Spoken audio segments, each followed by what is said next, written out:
करू? मला जन्म देणाऱ्या माझ्या आईपासून करू की भावाला राखी बांधणाऱ्या बहिणीपासून करू?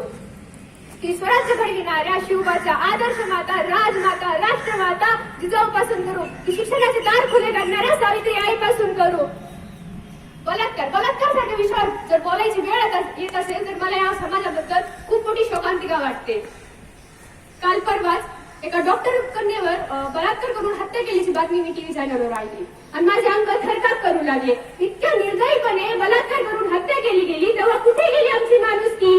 तेव्हा कुठे गेली आमची माणुसकी? शिक्षण घ्या म्हणजे मुलगी सुरक्षित राहते, पण एवढ्या उच्च शिक्षित मुली बरोबर जर हे होत असेल तर तुमच्या आमच्या सगळ्यांच्या लेकीचे भविष्य काय? अरे जगू द्या तिला पण भावना आहेत. अरे जगू द्या तिला पण भावना आहे. शिकू द्या तिला पण स्वप्न पूर्ण करायचे आहे. शिकू द्या तिला पण स्वप्न पूर्ण करायचे आहे. तिच्यात पण करण्याची उमेद आहे. ती एक मुलगी आई नारी अफाट शक्ती आहे. चिमुकली दिसत नाही, वृद्ध आजीही दिसत नाही. चिमुकली दिसत नाही, वृद्ध आजीही दिसत नाही. गिधरांच्या वासना थांबत नाही.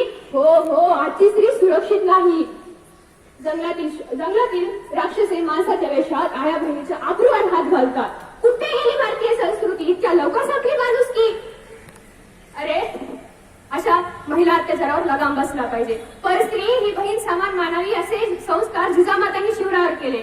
बलात्कार सारखा गुन्हा जर कोणी केला तर शिवराय तशी शिक्षा द्यायची, तशी शिक्षा आपल्या कायद्याने या नराधमांना केली पाहिजे. तेव्हाच हा नराधम असे काही करण्याआधी 10 वेळेस विचार करेल.